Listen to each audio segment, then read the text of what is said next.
sudah kenal dulu sebelum masuk kelas. Cuman oke lah, gitu. Kita bisa kenalan di sini nanti. Sebelum kenalan nanti akan saya absen satu-satu ya, gitu. Mungkin saya bisa sedikit-sedikit mengenal, walaupun nggak bisa kenal kayak pas offline, cuman paling nggak pernah tahu lah wajahnya kayak gimana, rumahnya mana, gitu. Pernah dengar gitu dari list yang saya punya.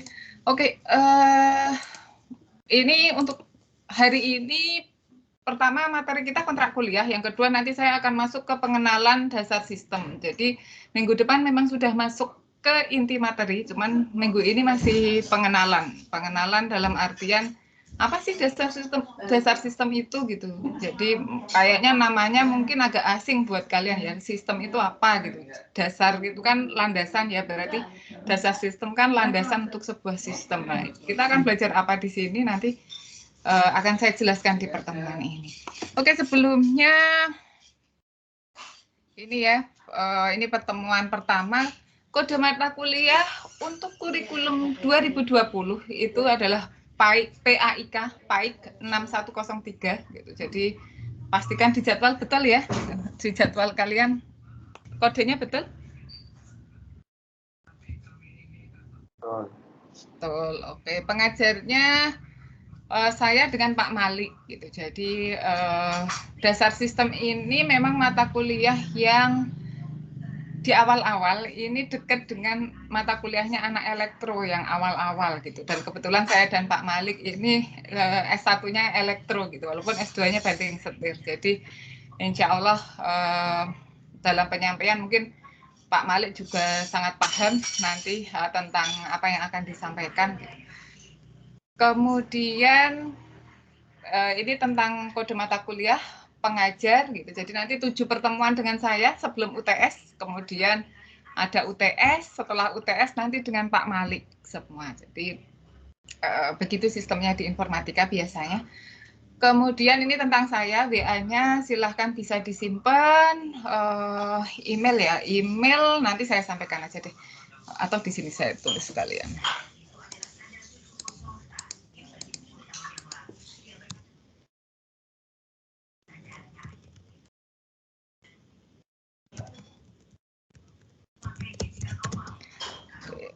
Bisa di sini.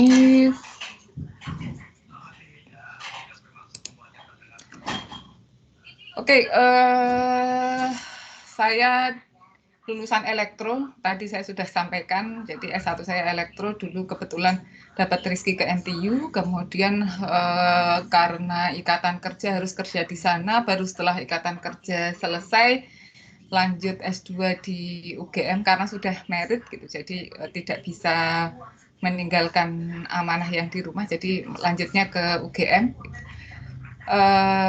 Mungkin dalam waktu dekat semoga doakan ya bisa S3, nggak tahu kemana gitu. Sekarang sudah ada buntutnya, sudah bebannya sudah beda. Ini kontak silahkan disimpan, di slide juga ada sih nomor WA kalau misalkan ada kesulitan, ada yang ingin didiskusikan gitu. Biasanya kalau saya luang akan saya balas gitu. Biasanya misalkan ada pertanyaan berkaitan dengan mata kuliah, WA saja. Kalau saya tidak balas-balas, diingatkan lagi saja karena biasanya WA-nya ketumpuk-tumpuk. Kalau ngajar gini biasanya WA-nya masuk banyak gitu, jadi ketumpuk-tumpuk gitu. Jadi mungkin saya belum bisa balas secara langsung. Kalau sudah ketumpuk nanti diingatkan lagi saja, Bu. Mohon maaf di pertanyaan saya yang kemarin gimana ya gitu. Misalkan seperti itu. Kemudian penelitian saya lebih ke machine learning. Jadi saya berada di lab. Kalau di informatika itu ada 4 lab. Nanti kalian akan mungkin akan kenalan juga gitu seiring dengan berjalannya semester ya. Ada sistem cerdas, komputasi visual, kemudian RPL dan STI. Nah, saya ada di sistem cerdas, penelitiannya kurang lebih di pembelajaran mesin atau machine learning dan image processing atau pengenalan citra biasanya di situ. Oke, ini yang penting. Tadi saya sudah di WA Kormatnya Mbak Duma ya. Mbak Duma Sitorus, ya Mbak Duma, betul ya Mbak Duma? Ya, saya kalau dengar nama Duma itu yang ada di bayangan saya istrinya Judika itu Duma siapa namanya? Duma Riris ya? Iya Bu. Oke. Tapi ini beda Bu. Tapi ini beda gitu, tapi asalnya sama kayaknya ya dari itu orang semua ya kayaknya asalnya sama ya, logatnya kayaknya sama juga. Oke. Ini yang penting, jadi apa yang harus kalian perhatikan untuk mata kuliah ini bukan mata kuliah yang case based. Jadi nanti akan ada mata kuliah di informatika itu yang case based. Case based itu bagaimana? Mata kuliah case based itu persentase tugasnya besar sekali. Gitu. Jadi seperti mata kuliah pemrograman itu tugas kuis keaktifan itu minimal 50%. Gitu. Jadi karena akan banyak tugas proyek yang dikerjakan. Cuman kalau mata kuliah ini mata kuliah yang normal gitu. Jadi UTS UAS saya masih ngeset 35 itu dengan pertimbangan banyak hal ya. Biasanya UTS kalau misalkan kejeblok tugasnya saya bisa angkat dengan 30%-nya itu. Cuman saya berharapnya sih tidak seperti itu ya untuk angkatan 2021. Nanti semoga UTS UAS-nya bisa full semua. Tugas kuis keaktifan itu 30%. Ini termasuk di dalamnya ada praktikum ya. Jadi jangan pernah skip praktikum. Praktikum itu nanti akan dipandu kakak tingkat gitu. Jadi jangan pernah skip lah pada intinya. Selalu datang, tugas apa ya dikerjakan gitu aja. Itu sudah lumayan membantu kalau praktikum. Kalau di kelas ini keaktifan nanti akan saya nilai. Saya akan melemparkan beberapa pertanyaan dari daftar yang saya punya, nanti saya akan tahu gitu siapa saja sih yang sering speak up di kelas ini. Saya harap sih semua ya. Saya harap semua ada yang atau semua mau aktif di kelas ini. Jangan 1-2 orang aja. Tugas itu ya berarti penugasan biasa, kuis saya akan berikan berkala, terutama karena mata kuliah ini kalau tidak diberikan tugas dan kuis kemungkinan akan agak lost, jadi saya akan berikan itu. Kecapean ini saya tidak perlu sampaikan gitu, tapi ini yang akan kita pelajari Pak, ini kayaknya baru semua kecuali Anda pernah di kejuruan mungkin pernah mendengar ini. Oke, yang akan kita pelajari pengenalan sistem digital hari ini. Minggu depan sistem bilangan, kayak anak SD deh minggu depan kita belajarnya. Kemudian gerbang logika minggu ketiga, aljabar boolean minggu keempat, logika kombinasional minggu kelima.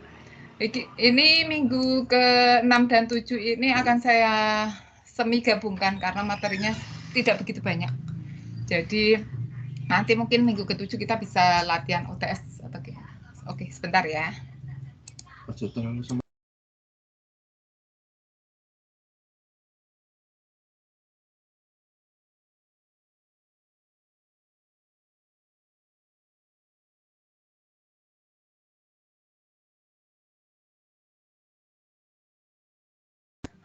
Oke, mohon maaf tadi ada tamu sebentar.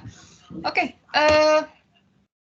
ini materi yang akan kita pelajari di belakang nanti akan ada lanjutan dari logika kombinasional. Ini logika sekuensial, flip-flop gitu. Jadi membuat kayak angka di lampu merah itu 0, 1, 2, 3, 4 itu gimana caranya? Itu di logika sekuensial. Kemudian implementasi digital, register pencatah, ya mungkin agak kejauhan ini. Kemudian di 3 pertemuan terakhir ini sudah membahas dasar-dasar sistem informasi. Jadi apa itu internet, apa itu HTML, CSS akan diajarkan di akhir-akhir pertemuan. Karena itu adalah dasar dari pembuatan web. Jadi yang kita bahas adalah sistem komputer dan sistem web yang ada di sistem informasi. Oke, materinya kurang lebih itu. Sebelum mulai, ini biasanya materi pendikar. Gitu. Jadi biasanya saya sampaikan di pendikar, cuman karena pendikar kemarin waktunya tidak cukup, jadi saya sampaikan di sini. Nanti silakan dilihat YouTube ini. Ini adalah Key to Student Success kalau saya tidak salah judulnya. Kunci ke kesuksesan mahasiswa. Jadi sejak kecil kita itu selalu ditanamkan kalau anak yang pintar itu akan sukses. Jadi anak yang berbakat itu akan sukses kalau dalam olahraga atau apapun itu. Nanti dari video ini kita akan belajar bahwa sebenarnya yang menjadi kunci kesuksesan itu bukan kepandaian gitu. Ya mungkin kita semua datang gitu ke Undip ini dengan ya suatu nilai tertentu gitu. Jadi ketika masuk Undip pasti ada suatu nilai yang kita lewati gitu. Misalkan ikut apa SBMPTN maupun SNMPTN maupun UN itu pasti ada nilai minimalnya gitu. Itu adalah suatu ukuran kepandaian ya sebenarnya. Tapi yang kami amati sebenarnya, yang kami amati dari anak-anak, tidak berarti anak yang biasanya pinter itu lulusnya cepat. Itu tidak seperti itu. Anak yang pinter, yang nilai misalkan SBMPTN-nya bagus gitu, atau rapot SMA-nya bagus itu terus IPK-nya tinggi, itu tidak seperti itu. Selama ini kita selalu dibilang seperti itu. Kalau kamu dari kecil, kalau kamu anak pinter, kamu itu akan jadi orang yang sukses. Selama ini bilangnya seperti itu. Itu tidak sepenuhnya salah, tapi tidak sepenuhnya benar juga gitu. Kemudian ada yang bilang talent itu segalanya gitu. Maksudnya kalau kamu memang punya bakat di informatika, udah masuk aja gitu. Terus masuk berbekal bakat itu terus tidak berusaha, itu juga nggak benar juga gitu. Nah, yang benar, yang bukan yang benar ya, yang lebih tepat itu sebenarnya adalah effort gitu. Effort itu maksudnya usaha ya gitu. Jadi memang anak pintar itu dia akan bisa perform well, tapi ketika dia sudah merasa pintar dan dia tidak memberikan effort apapun di apa yang dia kerjakan, gitu, kemungkinan dia akan terselip oleh orang-orang yang memberikan effort. Dalam kasus ini kalau di sepak bola itu biasanya yang cowok-cowok ya, yang sepak bola biasanya ada siapa itu, Messi sama Ronaldo. Kalau saya tidak salah, Messi itu terkenal dengan talentanya gitu. Dia memang born genius, ya nggak Mas? Ya nggak sih, yang suka bola gitu nggak? Kalau Ronaldo itu terkenalnya dengan hard work-nya, kalau saya tidak salah. Gitu nggak, Mas? Yang cowok-cowok nih biasanya yang ngerti. Benar, Bu. Benar, ya.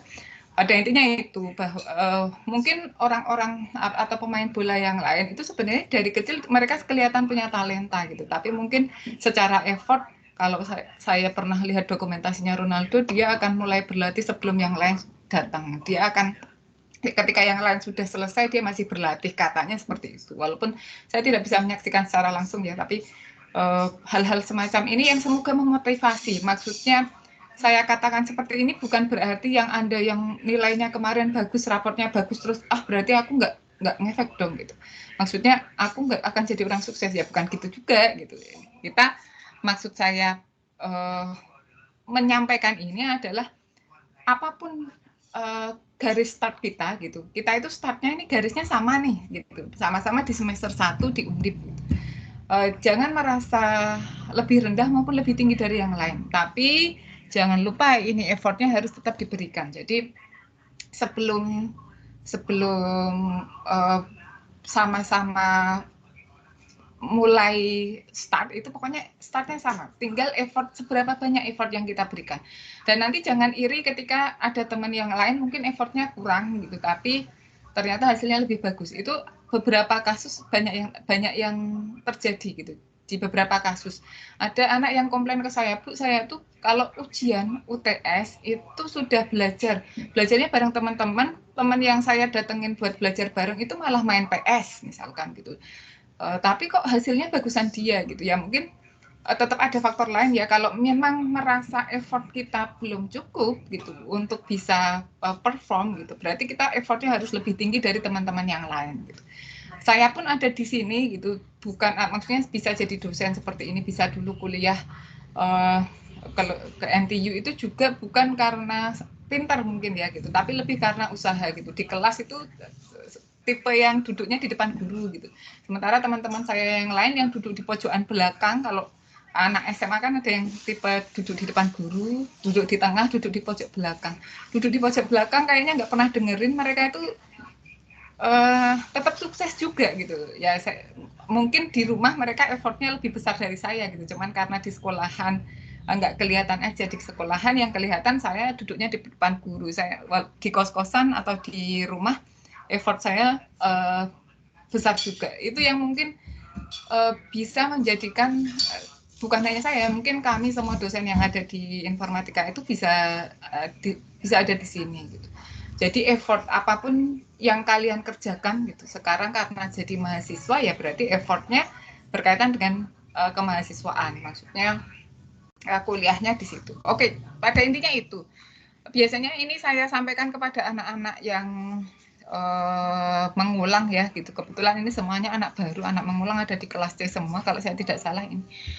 Jadi atau mungkin ada di kelas ini beberapa gitu yang bukan mengulang, memperbaiki nilai, bahwa apapun nilai yang ada yang pernah dapatkan kemarin, misalkan nggak bisa dapat nilai A nih, dapatnya C. Sekarang ingin perbaiki biar jadi nilai A.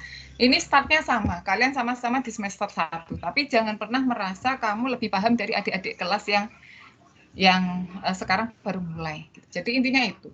Jadi kemarin semangat yang saya dapatkan dari simbol-simbol yang Anda tulis itu kan semangatnya masih membara. Pertahankan semangat itu. Kalau istilahnya kalau pernah baca buku GRIT ya, GRIT itu kemampuan untuk mempertahankan semangat itu adalah kunci dari kesuksesan. Jadi mungkin semester 1 kalian masih semangat, tapi apakah Anda bisa mempertahankan semangat belajar Anda sampai semester 2, 3, 4, 5, dan 6 dan seterusnya, semester 7 ya, semoga semester 7 terus lulus gitu. Ini sebagian besar kakak-kakak ini trennya lulusnya 7 semester sekarang. Ke arah sana, maksimal 8 semester kita doakan.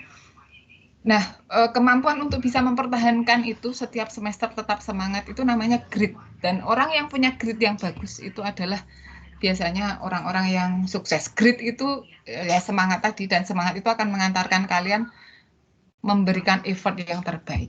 Oke, ini sekilas apa yang belum sempat saya sampaikan di pendikar. Nanti akan banyak lagi. Biasanya saya ngobrol santai beberapa menit kalau di kelas, menungguin moodnya masuk dulu kalau di kelas. Kalau sudah moodnya masuk baru saya mulai kelas. Oke, ini start where you are, use what you have, and do what you can. Pada intinya itu. Saya sudah menyelamati kemarin ya gitu, tapi sekali lagi selamat sudah masuk di Informatika Undip. Semangat, insya Allah saya akan melihat anak-anak sukses semua dari anak 2021 ini. Oke, saya buka absen dulu sebelum saya lanjutkan sebentar ya.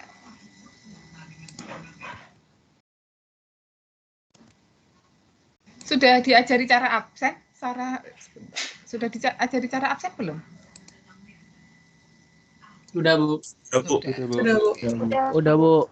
Oke, siap. Ini saya buka ya. Saya share QR code-nya aja di sini, nanti sambil saya panggil satu-satu.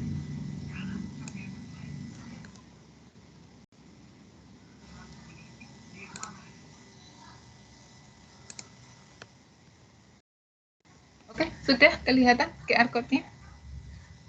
Sudah, Bu. Oke, saya buka dulu ya sambil saya absen nih. Kelas B.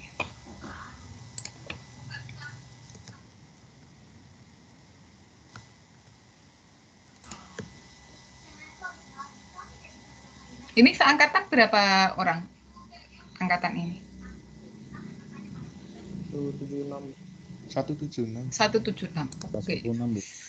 Berarti satu kelasnya 80-an. Oh, 90 deh. 90-an. Ini ada satu yang angkatan 2020. Mas Ferniko ada di sini? Ferniko Miftahul Arkan? Ferniko.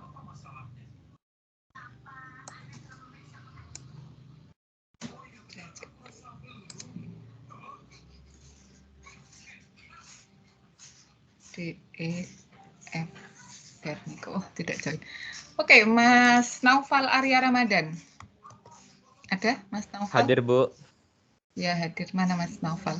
Mas Naufal dari mana Mas Naufal?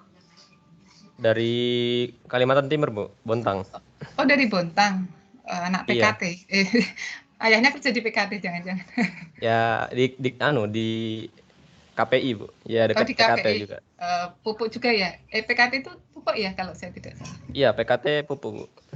KPI juga pupuk? KPI amoniak. Oh, amoniak kimianya ya. Oke, dulu adik saya soalnya sempat magang di PKT, sekarang di Petro, jadi ya sama-sama pupuk ya gitu. Oke, ini di Bontang Mas posisinya? Maksudnya? Iya, lagi di Bontang, Bu. Lagi di Bontang, oke. Di Bontang berarti kalau ke sini harus naik pesawat dulu baling-baling gitu ya, kalau saya tidak salah, baling-baling ke bandara utama gitu. Iya, di bandara bisa dari Bandara Samarinda atau Balikpapan, Bu. Oke Mas, nanti kalau misalkan sudah offline berarti ngekos ke Semarang ya? Iya, Bu.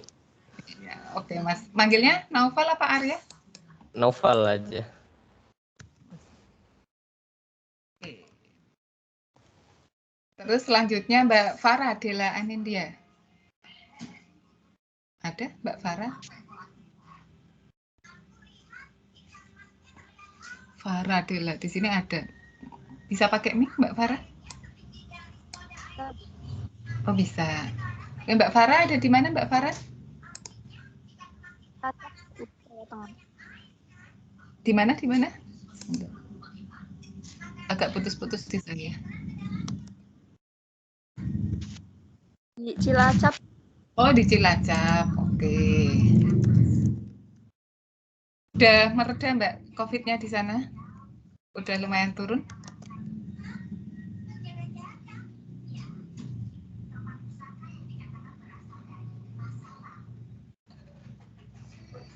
Putus-putus ya Mbak Farah. Oke ya Mbak Farah, mungkin semoga ini ya, semoga sehat terus di sana gitu. Cilacap agak kemarin dengar kasusnya agak tinggi gitu di daerah-daerah Cilacap. Semoga sudah turun ya seperti Semarang. Oke Mbak Doma. Mbak Duma, bukan Doma. Doma itu anak 2019 ada Mbak Doma namanya. Mbak Duma? Dari mana Mbak Duma? Asalnya dari Sumatera Utara, Bu. Sumatera Utara. Tepatnya mana? Di Kota Balige, Bu. Oh, Bali. Oke, Duma. Gimana kasus COVID di sana, Mbak? Oke. Sudah tidak naik toh? Naik, Bu. Oh, lagi naik ya malah. Iya, Bu, lagi naiknya, Bu. Berarti gantian sama Jawa ya. Jawa sudah mulai turun. Ya semoga sehat selalu ya Mbak ya. Jaga selalu kesehatan, kalau nggak penting nggak usah keluar gitu. Kemarin sih saya dekem di rumah gitu selama Juni Juli itu Semarang lagi parah-parahnya. Oke, Mbak Duma sehat selalu beserta keluarga. Mbak Zenit. Mbak Zenit ada? Hadir, Bu. Dari mana Mbak Zenit? Dari Tegal, Jawa Tengah. Dari Tegal. Oh ya, dari Tegal. Pantura udah mulai kelihatan nih. Pantura biasa. Sehat Mbak di sana Tegal? Sehat-sehat? Yes. Oke. Sudah mulai turun ya Tegal juga ya kasusnya? Iya, Bu. Oke. Manggilnya Zenit apa Laina? Zenit. Zenit. Oke, Mbak Tiara selanjutnya. Hadir, Tiara Fitra Ramadhani Siregar. hadir Bu. Oke. Ini dari Sumatera juga? Iya Bu, dari Kota Padang Sidimpuan Bu.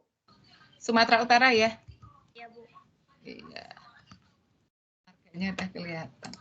Oke, sama kayak Mbak Duma ya tadi, stay safe terus gitu. Prioritasnya kesehatan. Nanti kalau ya saya tidak berdoa apa-apa ya, maksudnya pokoknya prioritas saya dipesenin dari kampus itu prioritas anak-anak itu sekarang juga kesehatan. Jadi tadi ada yang vaksin, silakan kalau memang ada slot vaksin didatengin dulu, mungkin sudah ada appointment harus izin silahkan.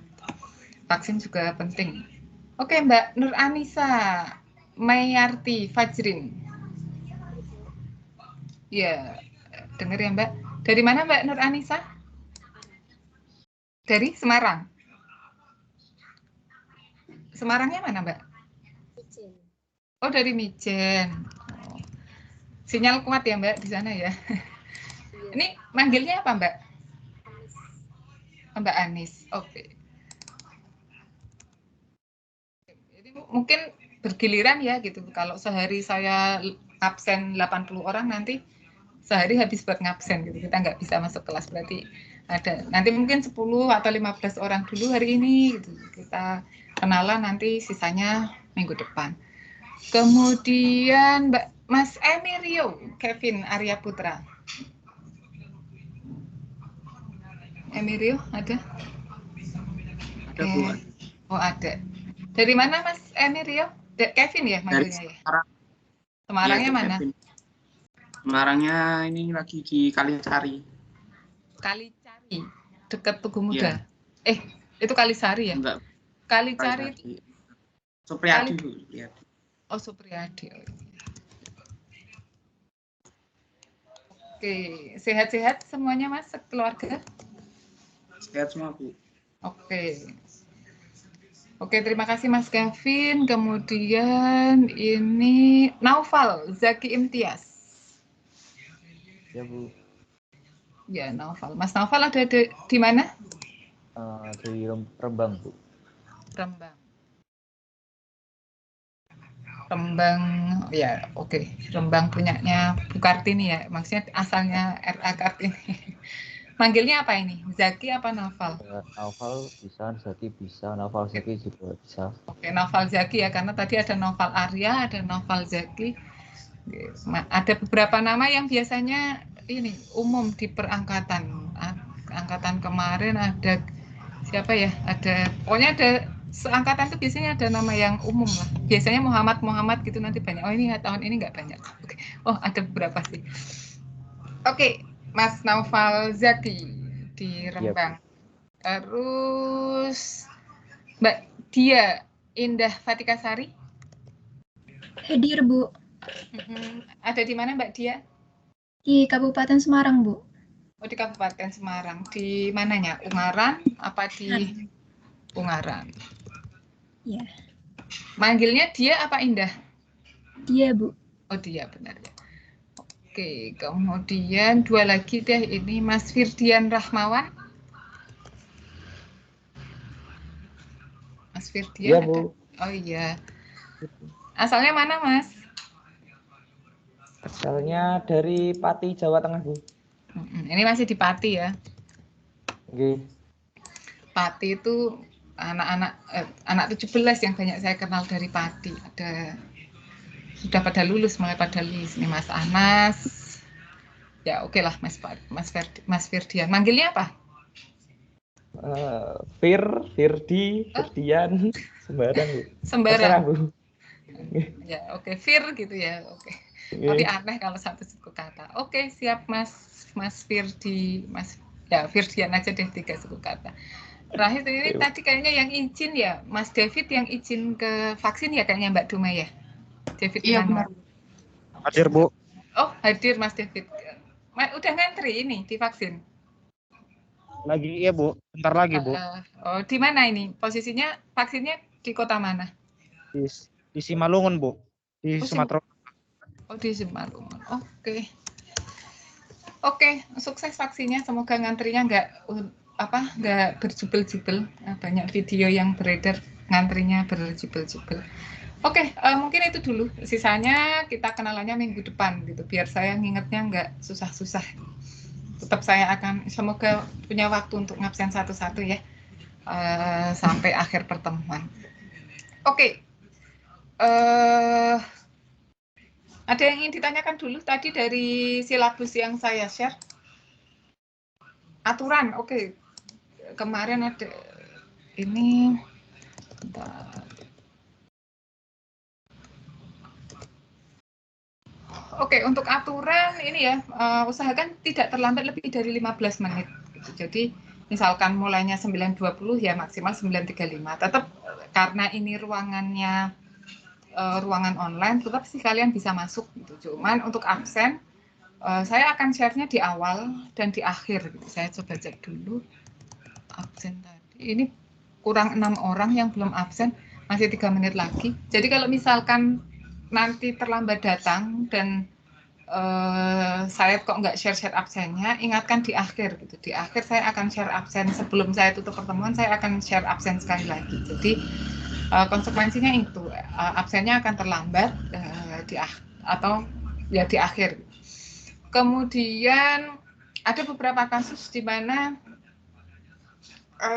sering saya tanya itu, maaf Bu, tadi saya sedang ke belakang atau tadi sinyalnya nggak bagus gitu. Kalau memang ada yang berkendala di sinyal atau berkendala di ini ya, misalkan harus ke belakang atau kemana, itu mungkin bisa disampaikan dulu ya. Ya tidak harus, mungkin bisa lewat chat, mohon maaf Bu, saya izin ke belakang atau bagaimana kelas offline gitu. Jadi agar ketika suatu saat saya panggil, misalkan saya manggil Mas tadi ya Firdian gitu, Mas Firdian kok AFK nih, kayaknya anaknya AFK gitu. Kalau sudah ada izin dulu, saya cek di chat, oh anaknya sudah izin untuk ke belakang dulu. Itu usahakan seperti itu, gitu, agar tidak ada prasangka di antara kita. Itu sih, gitu. Jadi kedatangan sama mungkin kalau mau live, kalau mau ke belakang gitu, itu izin dulu biar nanti ketika suatu saat saya tanya tidak terkesan AFK alias apa away from keyboard ya, ditinggal tidur atau apa. Oke, perkara on cam ketika saya ngajar tidak wajib untuk on cam gitu. Jadi yang penting saya minta kalian menyiapkan alat tulis di depan kalian. Akan ada waktunya saya minta untuk on cam, tapi saya tidak mewajibkan ketika kuliah itu on cam gitu. Saya sendiri pun mungkin di beberapa penjelasan mungkin tidak akan on cam karena nanti kalau diambil recordingnya filenya lebih besar kalau semuanya on cam gitu. Jadi kadang untuk download saya kasihan ke yang mungkin kuotanya belum atau sinyalnya kurang kuat atau kuotanya tidak begitu cukup gitu. Jadi biasanya kita kesepakatannya sih tidak mewajibkan on cam sampai saya minta gitu. Jadi misalkan saya minta untuk jawab, saya minta on cam ya gitu. Atau ada kuis saya minta ngerjakan tapi semuanya on cam. Oke, jadi itu aturannya. Ada yang ingin ditanyakan dari aturan tersebut? Ada yang ingin diobrolkan? Bebas, tidak harus berkaitan dengan kuliah hari ini ya gitu. Misalkan ngobrol bebas tentang apa boleh gitu, sebelum kita mulai perkuliahan. Belum ada? Oke, berarti saya masuk ke materi. Belum ada ya? Belum. Oke, siap. Berarti kita masuk ke materi pertama. Materi pertama ini untuk materi slide ini sudah saya upload di files. Jadi ya sebentar. Ini di sini kan ada di general ya. Di general ada file. Di files ini sebentar loadingnya lama. Oke. Nanti akan saya rapikan per folder mungkin ya, jadi week 1, week 2, dan seterusnya. Ini pertemuan, ada versi PDF-nya, ada versi PPT. Yang versi PPT yang 1B ini sudah ada recording penjelasan saya, jadi misalkan ingin mengulangi lagi bisa lewat PPT-nya atau bisa lewat recording di sini. Oke, itu tadi. Kita masuk ke materi pertama, semoga tidak lama, tidak sampai full insya Allah hari ini. Gitu. Belum ada penugasan, minggu depan akan ada penugasan. Oke, pengenalan dasar sistem. Apa sih mata kuliah dasar sistem? Ini yang akan kita bahas di pertemuan hari ini. Jadi masih pengenalan. Jadi yang pertama kita belajar konsep dasar sistem dulu. Mata kuliah yang namanya mungkin tadi saya katakan abstrak untuk Anda, gitu. Kita akan belajar dulu sebelum Anda bisa memberikan hati ke mata kuliah ini, Anda harus tahu dulu mata kuliah ini tentang apa. Kemudian kalau sudah tahu apa itu dasar sistem, kita akan belajar representasi informasi, gitu. Jadi semua informasi yang ada di dunia nyata itu akan dirubah representasinya ketika masuk ke komputer. Nah, bagaimana cara mengubahnya nanti kita akan belajar secara sekilas di minggu ini. Kemudian kita akan membahas sekilas tentang sejarah komputer.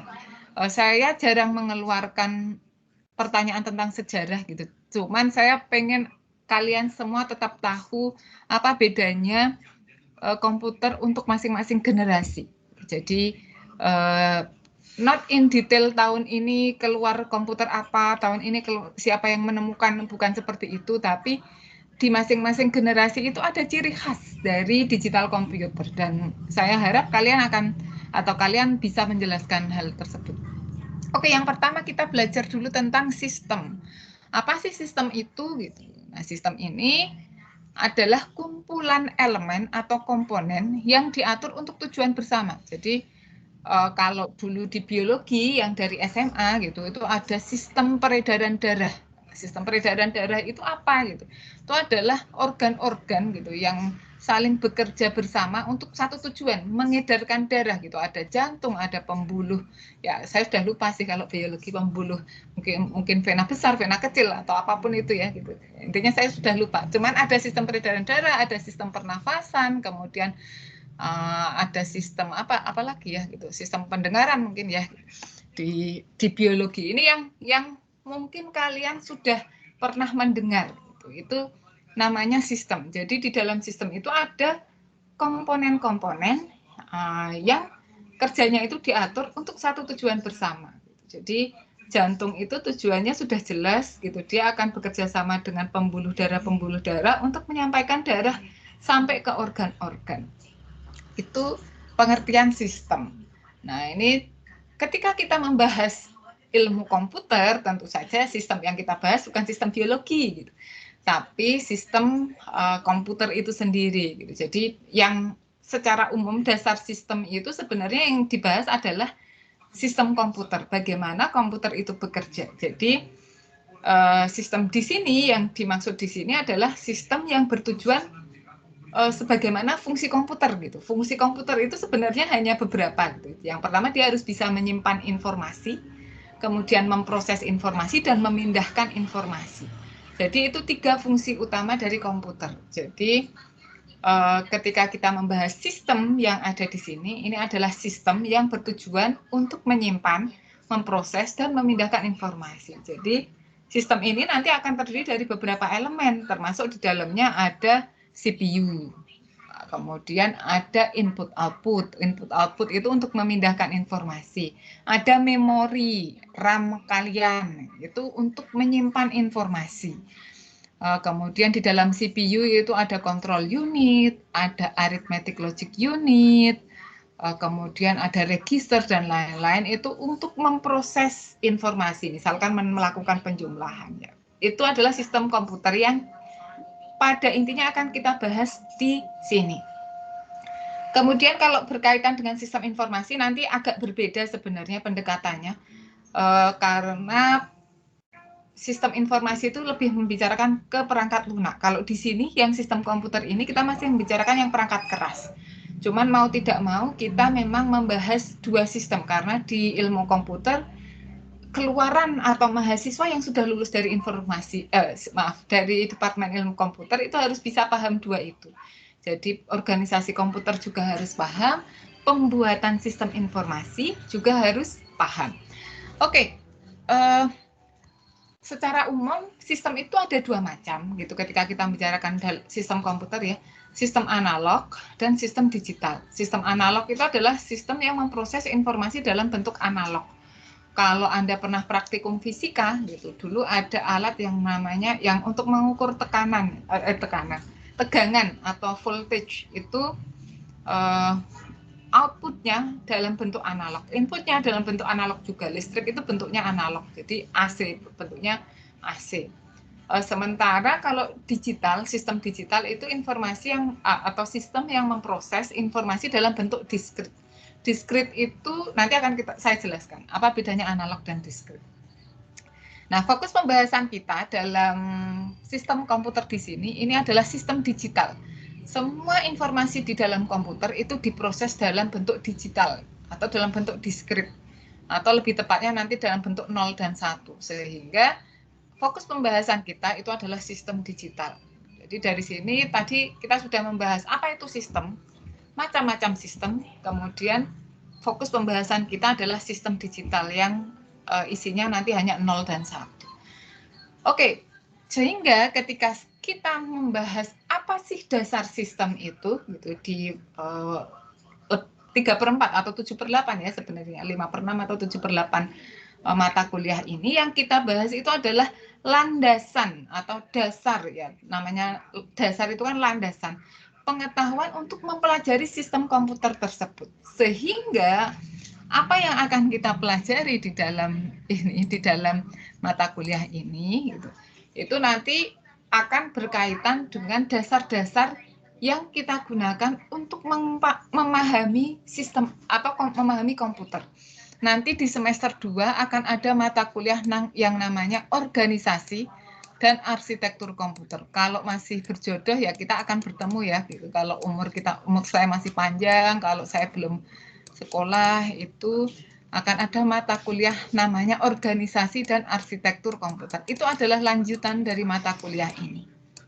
Jadi akan mempelajari arsitektur dari komputer itu bagaimana. Nah, tapi sebelum itu kita akan mempelajari komputer itu memproses informasi bagaimana.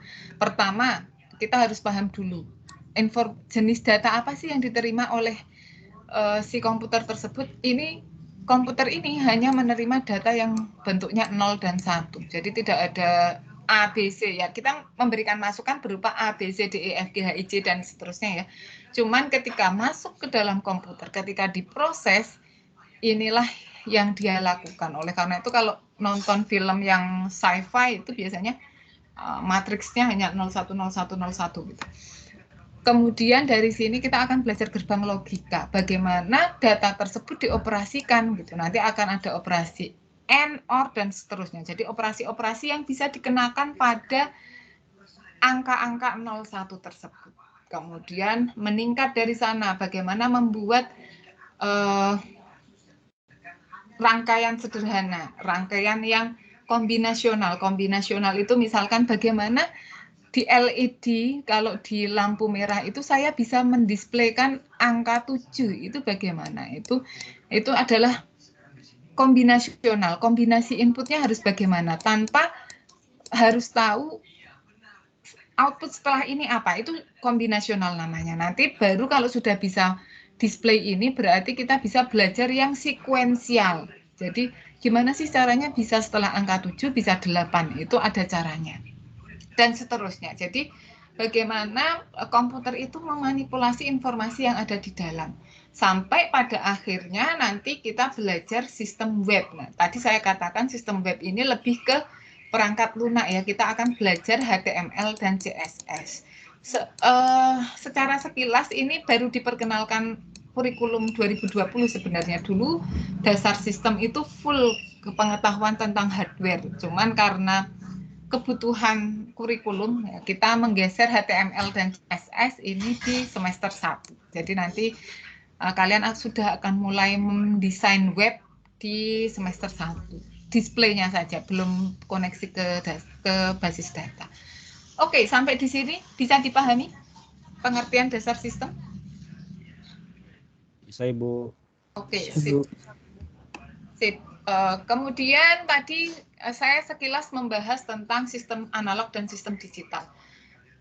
Sekilas tadi saya sudah menyampaikan juga sistem komputer itu apa, yaitu sistem yang menyimpan, memindahkan, dan memproses informasi. Sementara informasi yang kita dapatkan di dunia nyata itu semuanya, gitu, di dunia nyata ya, itu semuanya berbentuk analog atau continuous. Maksudnya analog itu adalah dia menempati, kalau misalkan saya gambarkan, yang namanya analog itu misalkan ini waktu ya, kemudian ini amplitudo atau tegangan lah, amplitudo misalkan suara, itu dia bisa menempati sembarang angka di sini. Jadi misalkan ini ada 1, kemudian saya cek di sini, ini nilainya bisa 1,0999. Presisinya itu tergantung kita ngesetnya ya, tergantung number system yang kita pakai. Pada intinya dia bisa menempati sembarang angka di range angka antara 1 dan misalkan kalau amplitudonya maksimal 10 ya, maksimalnya 10, itu semua range angka dia bisa tempati. Itu adalah definisi sinyal yang bentuknya analog atau data yang bentuknya analog. Bahkan berat badan itu kalau nimbangnya di timbangan yang pakai jarum, itu bukan timbangan digital ya, itu bisa presisinya bisa tinggi sekali, tergantung kita bacanya. Cuman kebanyakan sekarang sudah digital bentuk timbangan itu. Jadi yang kita baca cuman misalkan berat badan saya ketahuan nanti. Anggap saja berat badan si A gitu, itu 51,5 gitu. Jadi 51,50. Ini sudah digital ini karena maksimal digitnya itu sudah ketahuan gitu. Dia ada nilai-nilai yang bisa ditempati. Tidak semua nilai bisa ditempati. Jadi kalau analog itu bacanya bisa jadi dia timbangannya 51,49999 gitu. Tapi kalau digital itu rentang nilainya sudah diketahui tergantung dari presisi. Tekanan juga analog. Jadi hampir semua informasi yang kita dapatkan dari dunia nyata gitu, dunia sebenarnya sebelum masuk ke komputer itu bentuknya analog. Akan tetapi di dalam komputer informasi tersebut harus dirubah dalam bentuk digital. Tadi sudah saya sampaikan, informasi dalam bentuk digital itu nilai datanya tertentu. Dia tidak bisa menempati sembarang angka. Jadi kalau misalkan tadi timbangan itu yang dia bisa tempati itu ada hanya 51,01 sampai ini range-nya itu 51 ini maaf di belakang komanya itu 2 digit gitu 002 51,03 ini fix gitu. Sementara sebenarnya setelah 51,00 itu sebenarnya bisa 51, kalau analog ya, itu bisa 0,0000001, 0,00002 dan seterusnya. Cuman yang kita sebut dengan data digital itu datanya fix gitu. Rentang nilainya sudah fix, ada rentang nilai yang diberikan 51,01 gitu. Naiknya tetap gitu. Ada tangga naiknya. Kemudian contoh yang lain ini suhu di remote AC, nilainya integer antara 16 sampai 25 ya. AC saya juga bisa sih sampai 27 gitu. Tapi tidak bisa di bawah 16 gitu. Mungkin bisa, tapi endingnya dia hanya akan suhunya diberikan sampai 16. Saya belum coba. Nanti kita coba. Tapi tidak ada 16,5. 16,75 itu kalau di AC saya ya, hanya ada 16, 17, 18, 19 itu nilainya sudah diskrit, sudah tertentu. Nah, informasi di dalam sistem digital itu kalau sistem digital secara umum adalah sistem yang ini nilai datanya tertentu, punya range tertentu, range-nya bebas sebenarnya secara umum sistem digital. Kalau sistem digital yang diterima oleh komputer itu bentuknya hanya 0 dan 1, hanya ada 2 informasi.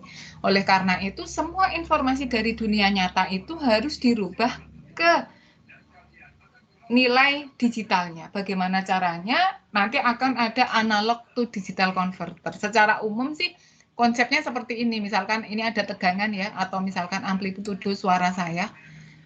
Kalau dia nilainya di atas sebuah nilai batas ambang tertentu, atau saya anggap ini setengah, dia akan dianggap sebagai sinyal 1.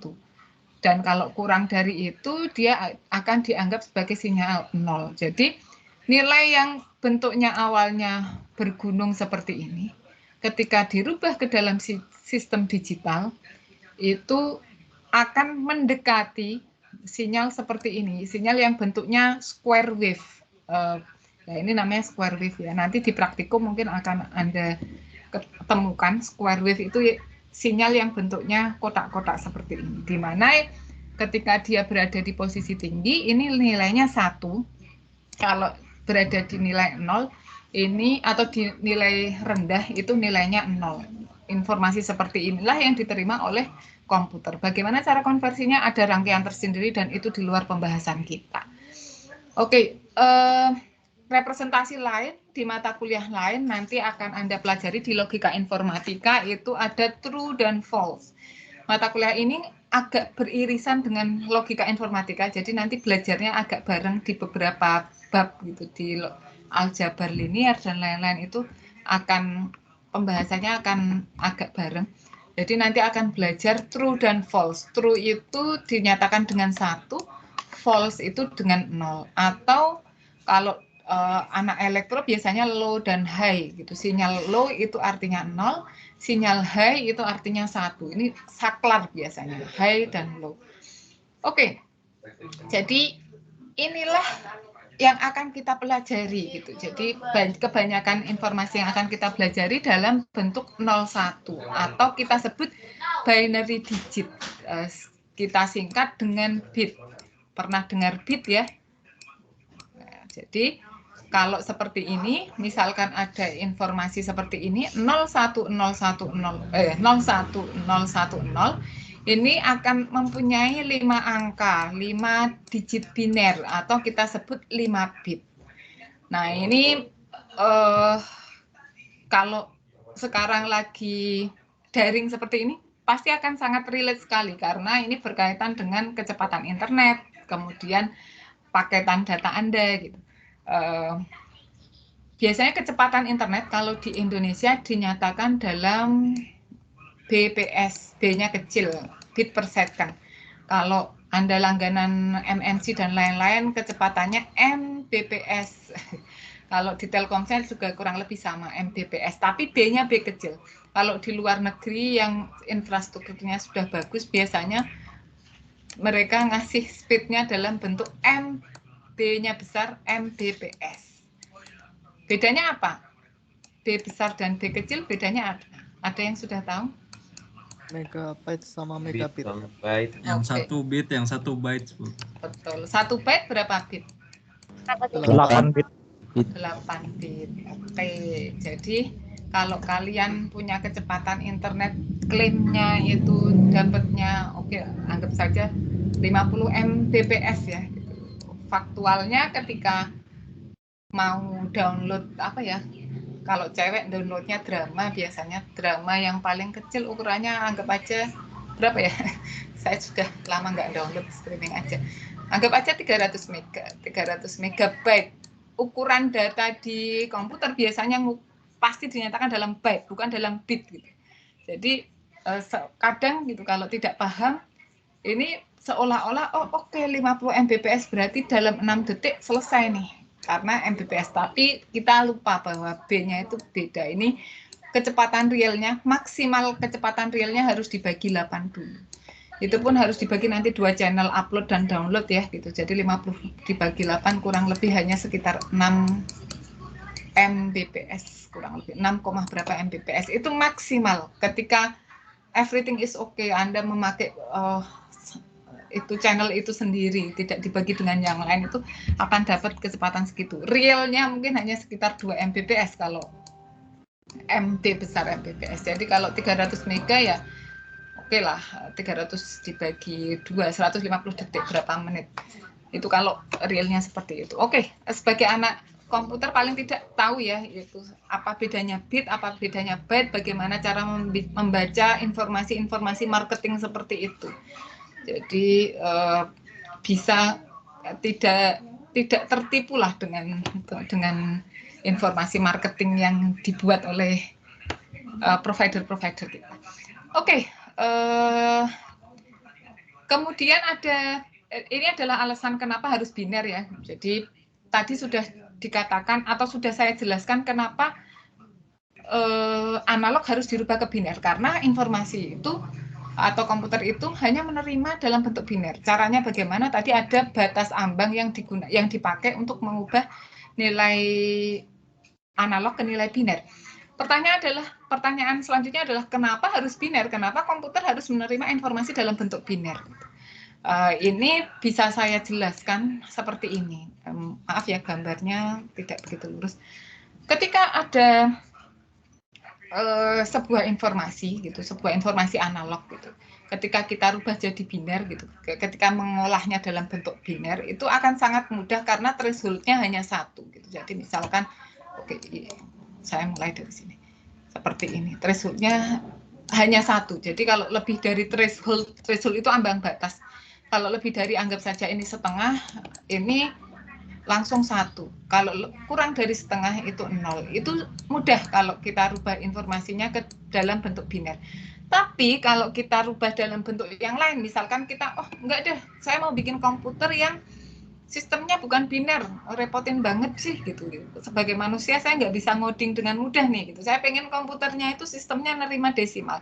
Itu akan sangat kompleks karena nanti rangkaian yang ada di dalamnya itu harus punya banyak threshold. Jadi kalau ada informasi analog seperti ini, dia harus bisa membuat threshold untuk masing-masing digit. Jadi untuk 0 ke 1 itu thresholdnya berapa, 1 ke 2 itu thresholdnya berapa, 2 ke 3 itu thresholdnya berapa, dan seterusnya. Jadi threshold yang digunakan akan semakin banyak dan kemungkinan untuk error itu akan semakin besar. Bahkan hanya menambahkan 1 digit saja kita atau 2 digit ya, kita pakai 4, 0, 1, 2, 3 itu thresholdnya sudah banyak, itu kemungkinan errornya banyak gitu, karena secara faktanya gitu, mengubah ini kan pakai rangkaian. Rangkaian itu akan mengenalkan delay atau keterlambatan data. Keterlambatan data itu efeknya sangat berbahaya sekali. Jadi jawaban kenapa harus biner itu ya sederhana, ngubahnya cuma butuh satu threshold. Terus desainnya gampang gitu. Untuk sebagai kami orang elektro, kalau desain itu gampang, desain rangkaiannya gampang. Kemudian reliable dalam artian dengan threshold 1 tadi itu nggak masalah gitu, kemungkinan errornya jadi semakin sedikit.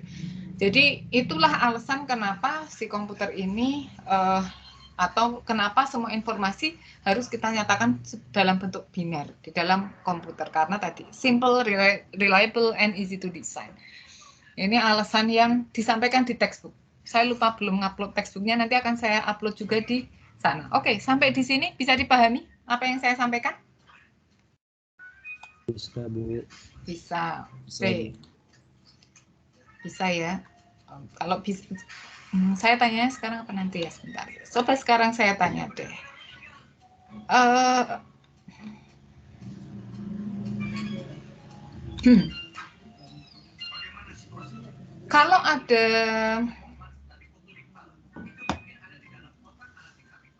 Kalau saya punya internet dengan kecepatan 10 Mbps, kemudian saya ingin download game ukurannya 100 Mbps, 100 ini Mbps. Dengan kecepatan maksimal ini, ideal maksimal yang didapatkan ini, gitu, tanpa memperhatikan harus bagi channel upload dan download, gitu. Berapa waktu yang saya butuhkan untuk mendownload file ini? 80 detik. 80 detik. 10 dibagi 8. Ya kah? Gitu. Saya juga 100 dibagi 10. Oke, 80 detik. Oke, terima kasih. Mas, siapa tadi yang jawab? Saya belum. Gani, Bu. Gani. Ya. Nama lengkapnya? M. Gani Aryasuta. Oke, M. Gani Aryasuta. Mas Gani dari mana, Mas Gani? Semarang, Bu. Oh, Semarangnya mana? Di Kelipang. Oh, di Kelipang, anak Kelipang. Rumah sakit? Ya, dekat rumah sakit gitu, Bu. Di Perumahan. KPA 3. Masuk KPA perumahan 3. itu ya? KPA Ya. itu apa? Yang ada TK-nya itu ya? Ada masjid, Ya. ada TK-nya itu ya sekitar. Iya, yang itu. Tetangganya Pak Ragil berarti. Belum kenal ya Pak Ragil. Pak Ragil itu biasanya ngajar sama saya di dasar sistem. Tapi sedang kuliah S3, jadi ini digantikan Pak Malik. Oke, Pak Ragil rumahnya sekitar situ juga. Oke. Oke, tadi pertanyaannya itu aja. Sisanya sebenarnya belum begitu detail, belum begitu penting. Mulai minggu depan yang akan kita, mungkin kalian mulai minggu depan harus menyiapkan minum, alat tulis di dekatnya pokoknya, mulai minggu depan. Oke, kita akan membahas tentang digital computer. Tadi kita sudah membahas dasar-dasar dari dasar-dasar. Kita sudah membahas representasi data gitu dan konsep dari dasar sistem gitu. Kenapa?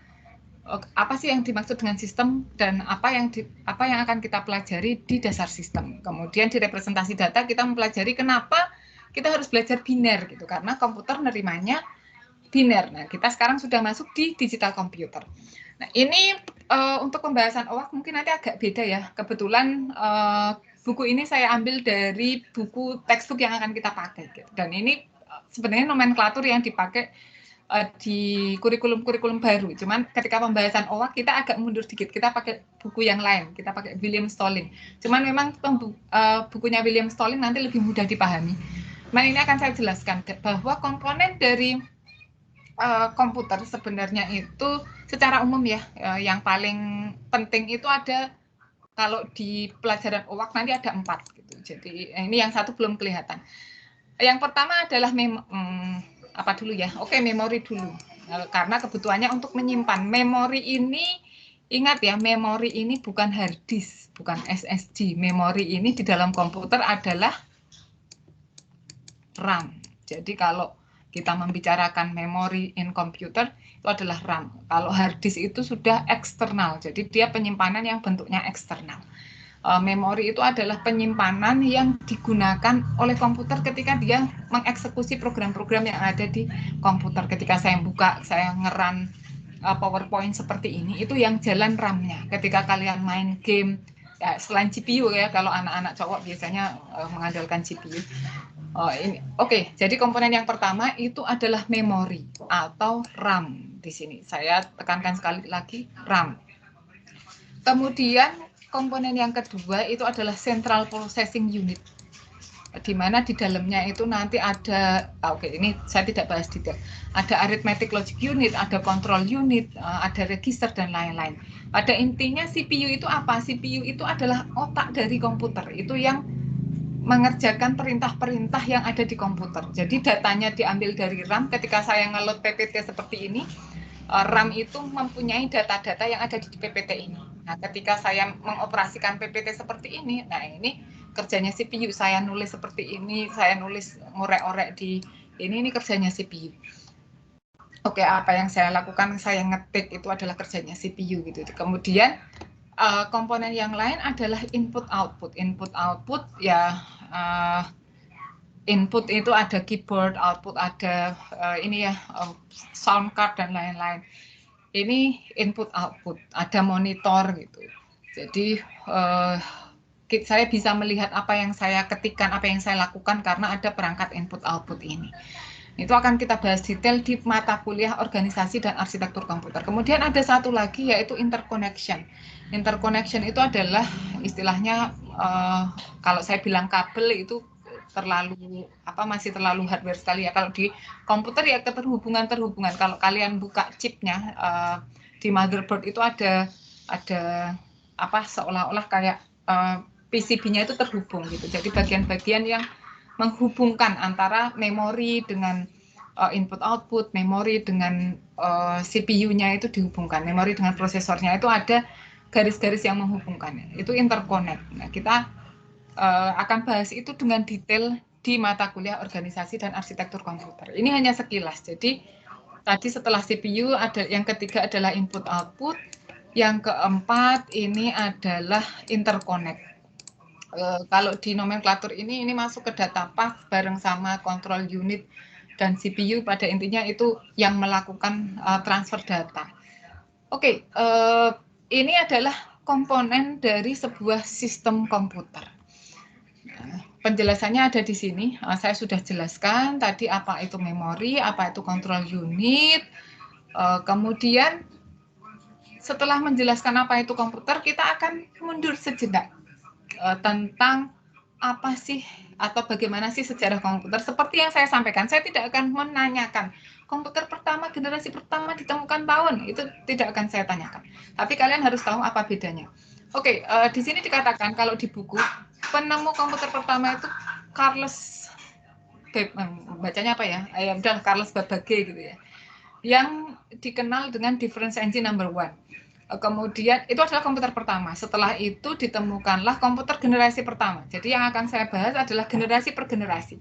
Komputer generasi pertama itu Anda bisa bayangkan komputer yang untuk masing-masing komponennya itu membutuhkan hampa udara, tabung hampa udara. Jadi satu komponen transistor itu satu tabung hampa udara, satu resistor itu satu hampa udara, satu resistor, kapasitor, transistor, 3 itu.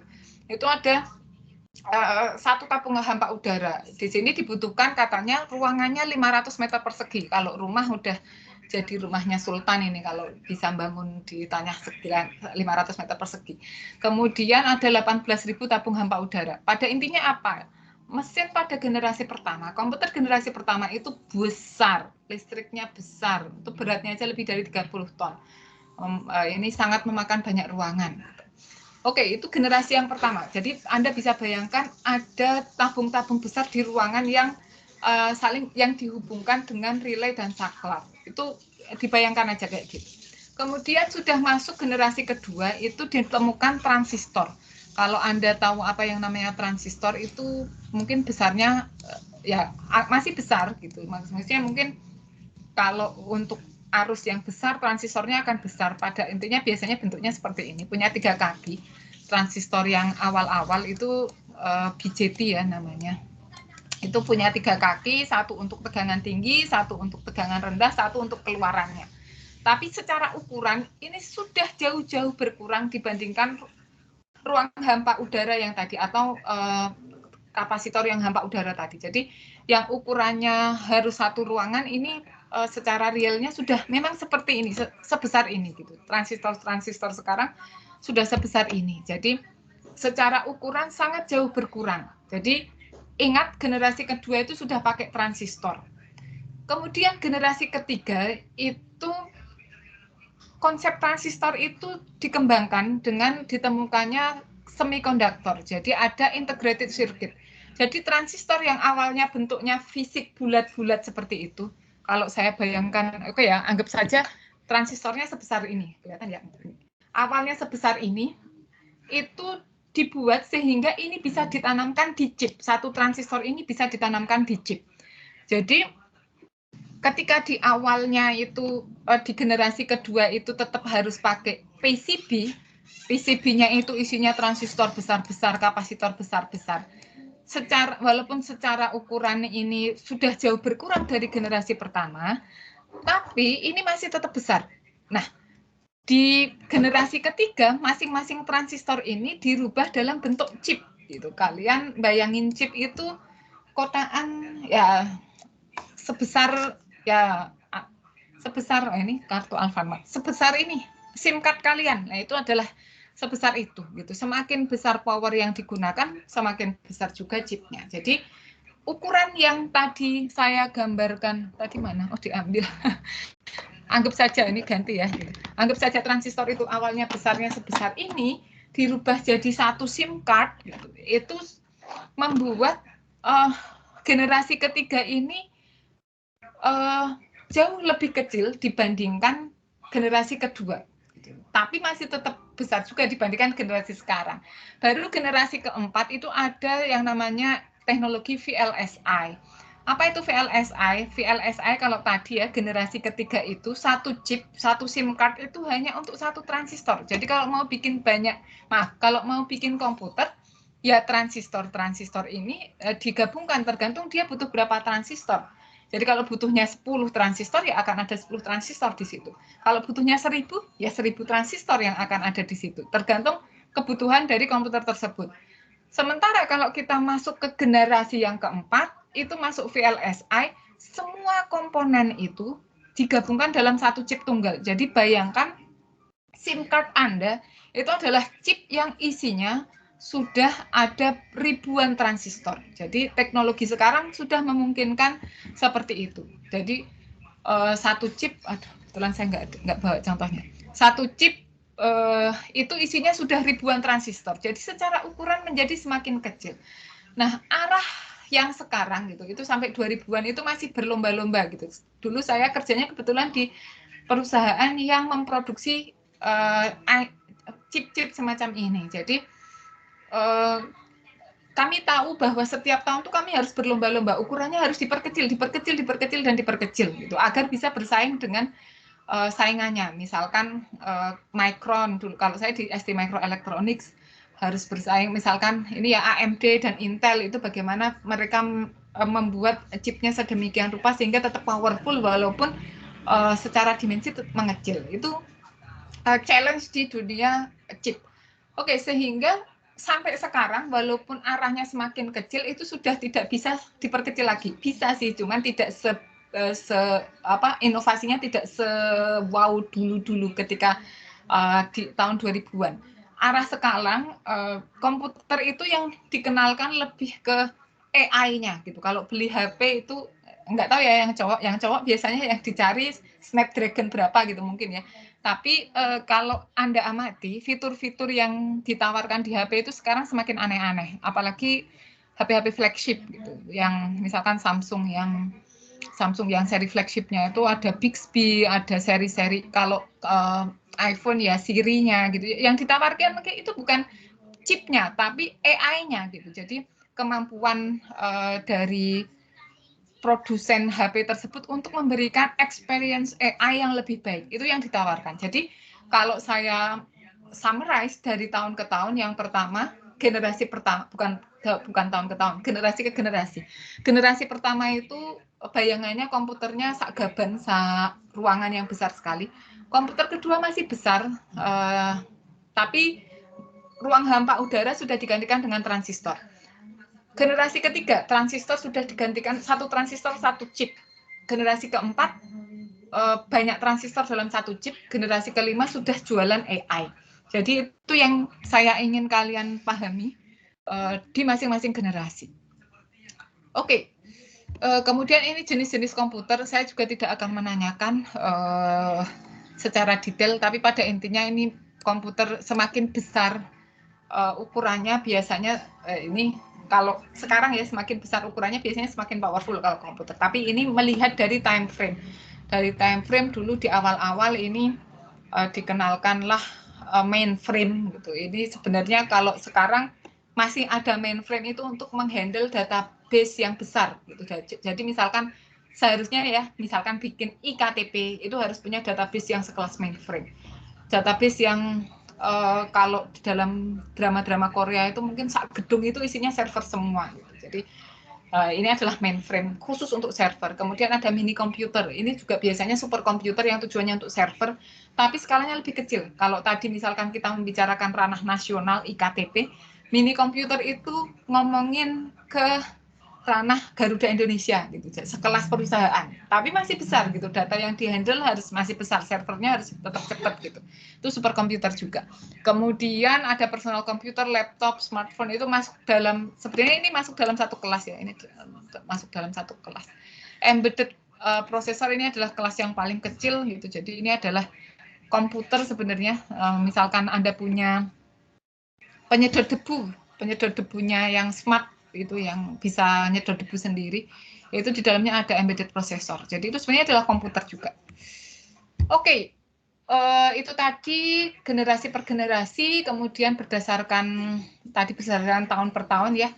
Kemudian ini ada satu aturan yang berkaitan dengan adanya VLSI tadi, Very Large Scale Integration tadi, di mana semakin tahun ke tahun itu transistor yang dihasilkan itu atau ukuran transistornya semakin kecil sebenarnya. Jadi dalam satu chip itu akan memuat lebih banyak transistor. Jadi ini namanya adalah aturan Moore's Law. Jadi jumlah transistor pada integrated circuit dari tahun 1971 sampai 2018 diplot di sini. Dan dari plot ini bisa dinyatakan sebenarnya bahwa jumlah transistor yang bisa ditanam pada satu IC, pada satu chip, itu 2 kali lipat setiap 2 tahun. Jadi setiap 2 tahun, kalau tahun 2000 itu dalam satu chip ada 1000 transistor, tahun 2002 berarti ada 4000 transistor. Berarti kalau gitu tahun 2004 akan ada berapa transistor? Di tahun 2000 ini ada 1000 transistor. Di tahun 2002 kurang lebih ya, ini ada 2000 transistor. Kenapa? Karena aturan Moore's tadi. Overall ukuran chip sekarang, ukuran transistor sekarang kecil, sehingga dalam satu chip yang sama setiap 2 tahun itu double. Nah, oleh karena itu kalau seperti itu berarti tahun 2004 kurang lebih akan ada berapa transistor dalam satu chip? 4.000. 4.000. Ya. Itu aturan Moore's.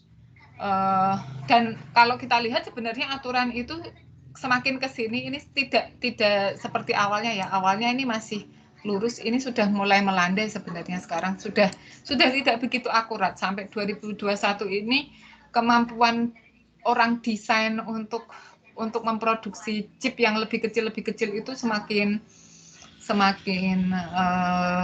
challenge-nya semakin besar. Sebenarnya itu digunakan oleh orang desain sih, aturan Moore's itu digunakan oleh orang desain. Jadi kalau orang desain itu sekarang akan mengerjakan apa yang 5 tahun lagi keluar. Itu biasanya seperti itu. Jadi orang yang kerja di R&D itu benar-benar stres biasanya kalau di dunia semiconductor. Well, kalau kita informasi apa yang bisa didapatkan di sini tadi sesuai dengan VLSI tadi di generasi keempat, semakin lama itu semakin ukuran chipnya semakin kecil. harga chipnya jadi semakin murah untuk ukuran yang sama ya. Dulu tahun 2000 saya lulus kuliah S1 itu 2007, kalian nggak tahu sudah lahir apa belum. 2007 itu beli Seagate ukuran 126 external hard disk ukuran 128 mega. Itu harganya sekitar $200 SGD. Itu 2 jutaan. Sekarang 2 juta itu sudah dapat yang SSD ukuran 2 tera kalau saya tidak salah. Kalau kalian mungkin ya, kalau saya tidak salah terakhir saya lihat harga external hard disk SSD yang 2 tera sekitar mungkin 2 jutaan segitu. Mungkin sekarang sudah turun. Oke, ini tadi Moore's Law berkaitan dengan tadi ya, generasi-generasi tadi. Kemudian ini jenis-jenis komputer sesuai ukurannya tadi superkomputer yang besar tadi yang kalau saya kaitkan dengan mainframe berarti yang tadi ini adalah mainframe tadi. Ini superkomputer kalau berdasarkan ukurannya ini. Kalau tadi berdasarkan tahunnya. Ini superkomputer ini yang besar yang saya bilang sekelas iktp. Sebentar. Tadi apa? Mainframe sama mini komputer. Mini komputer itu sebenarnya kelasnya. Oke, berarti saya ralat. Yang tadi saya ralat ya. Yang lebih tepatnya ini, superkomputer itu yang lebih tepat untuk iktp. Kemudian mainframe ini yang sekelas tadi saya corporate. Maksudnya gimana sih Bu? Maksudnya data. Biasanya ketika kita membicarakan superkomputer itu adalah komputer-komputer yang kecepatannya cepat, kemudian memorinya tinggi, kemudian bisa memberikan data yang secara cepat. Ini biasanya digunakan untuk server.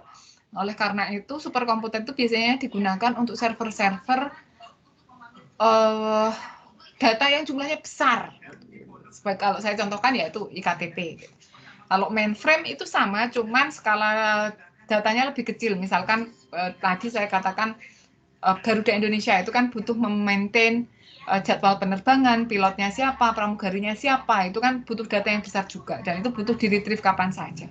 Kemudian kelas mini komputer itu kelas yang terminal-terminal, misalkan satu komputer dipakai untuk multiple terminal. Biasanya ada software-software yang untuk desain gitu. Untuk desain itu karena license-nya cuma satu, dia taruh di mini komputer. Untuk mengaksesnya dia pakai terminal-terminal. Biasanya seperti itu. Bahkan untuk software desain sirkuit pun itu biasanya seperti itu. Kalau desain gambar mungkin tidak sampai segitu ya karena license-nya tidak semahal itu.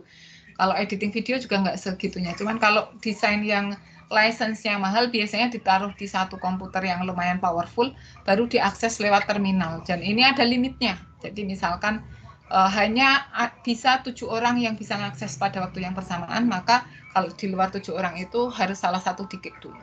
Ini mini komputer, microkomputer termasuk dalam microkomputer ini adalah kelasnya laptop, HP, personal PC yang stand yang bukan laptop seperti ini itu masuk kelas ke microkomputer. Sementara tadi embedded tadi masuk ke dalam microcontroller. Jadi kalau ditanya komputer apa yang paling kecil adalah microcontroller karena di dalam ini sebenarnya adalah komputer yang pada akhirnya ditanamkan di dalam perangkat. Oke, sampai di sini ada yang ingin ditanyakan? Silahkan kalau yang mau minum dulu. Bisa dipahami? Bisa. Oke, saya nanya tadi ada 2 Naufal ya. Naufal Arya dan Naufal Zaki kalau saya tidak salah. Mas Naufal, apa bedanya komputer? Ini setengah-setengah ya, jadi siapa yang mau jawab dulu? Apa bedanya komputer generasi 1 sampai 5? Jadi 1 sampai 2 siapa? Silakan. 1 sampai 1 2 1 orang, 3 4 5 1 orang. Siapa Naufal siapa dulu? Saya dulu, Bu. Naufal siapa ini? Zaki. Naufal Zaki. Oke, generasi 1 gimana Mas? Generasi 1 itu masih pakai tabung yang hampa udara besar-besar gitu. Dan yang generasi 2 udah jadi transistor tapi ya masih agak besar tapi udah dikecilin dari generasi pertama. Oke. Mas Naufal Arya, lanjutkan.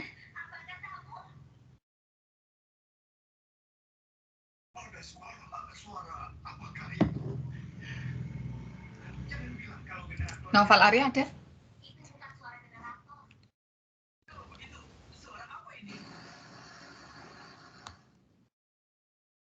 Mana Novel Arya, mana Novel? Novel Arya ada. Nggak bisa keluar suaranya, Mas.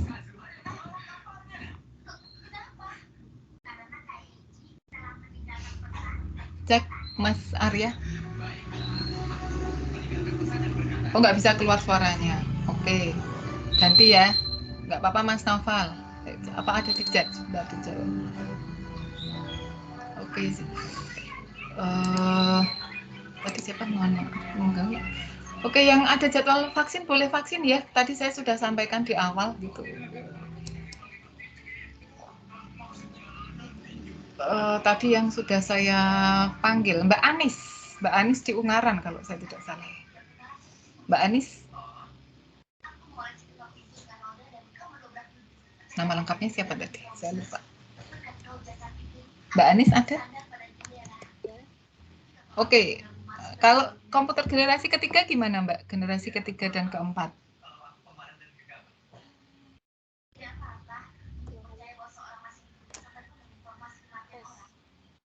Tes, ya. Masuk Mbak.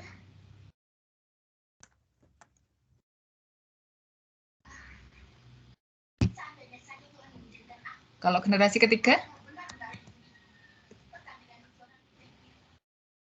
Cek.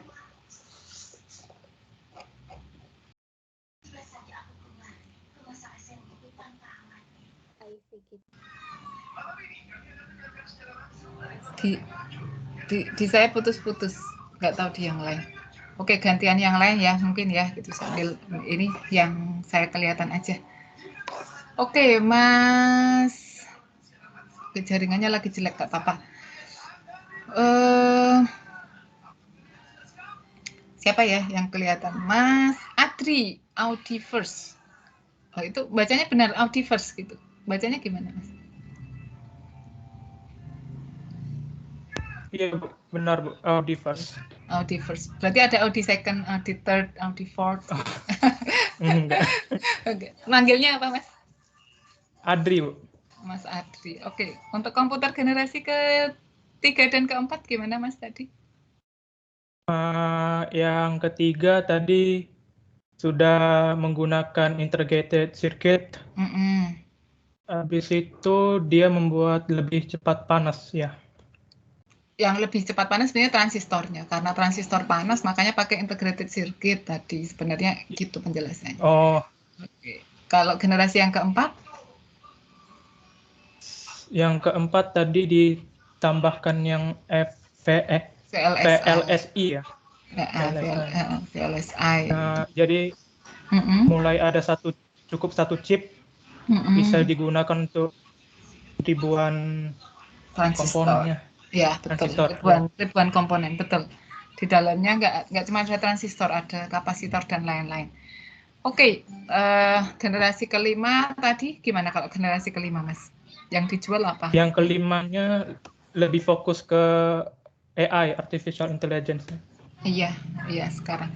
Cuman nggak tahu ya, kalau saya amati, kalau cowok-cowok itu kayaknya yang dicari Snapdragon-nya gitu kalau sekarang buat ngegame.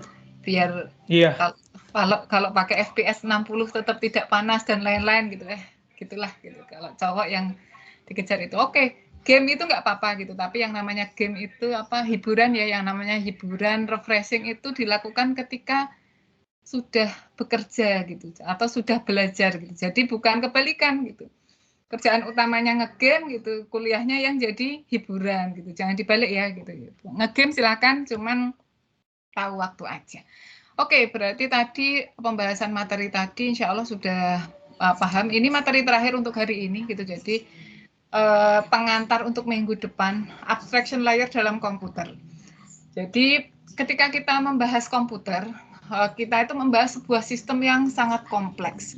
Dan ketika menjelaskannya pun tidak bisa dalam satu hari seperti ini gitu dijelaskan detail, bahkan dalam satu mata kuliah itu tidak akan bisa menjelaskan komputer dari popnya, dari hardware-nya sampai down-nya, sampai ke level rangkaiannya itu tidak bisa. Itu akan terbagi dalam dalam beberapa pembahasan. Kalau di dalam anak kan ada dua ya, ilmu komputer dan sistem komputer kalau di Undip itu.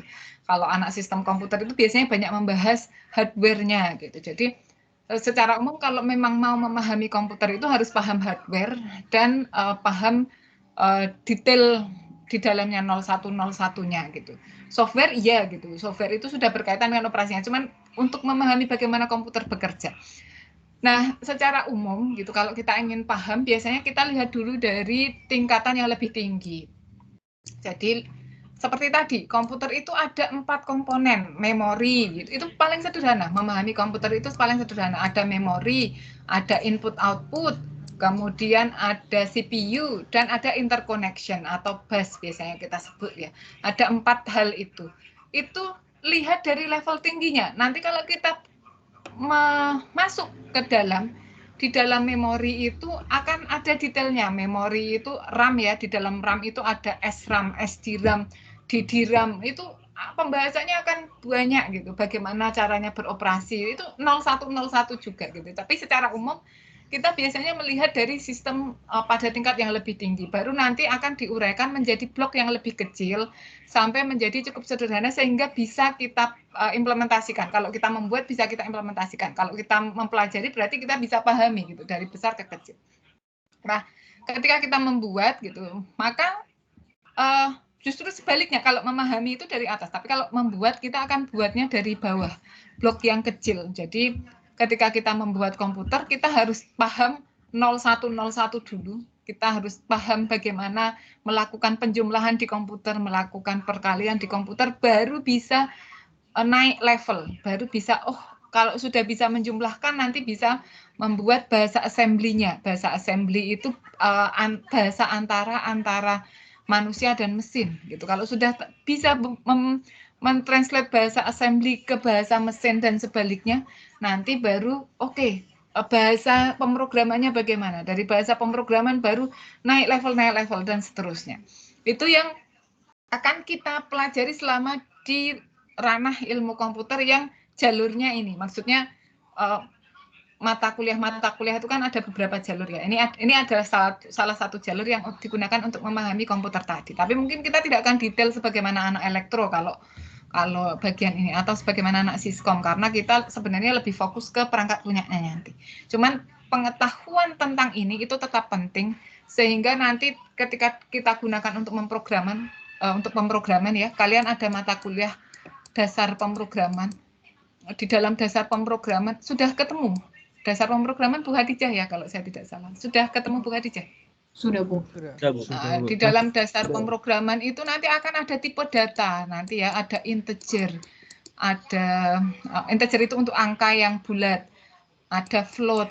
Nah, itu sangat berkaitan erat dengan desain arsitektur komputernya ini. Gimana sih membuat integer itu gitu. Jadi membuat integer itu harus mereserve tergantung berapa bit ya. Kalau di Python itu ada type yang integer 64, ada yang integer 32. Nah, nanti silahkan dicek ya.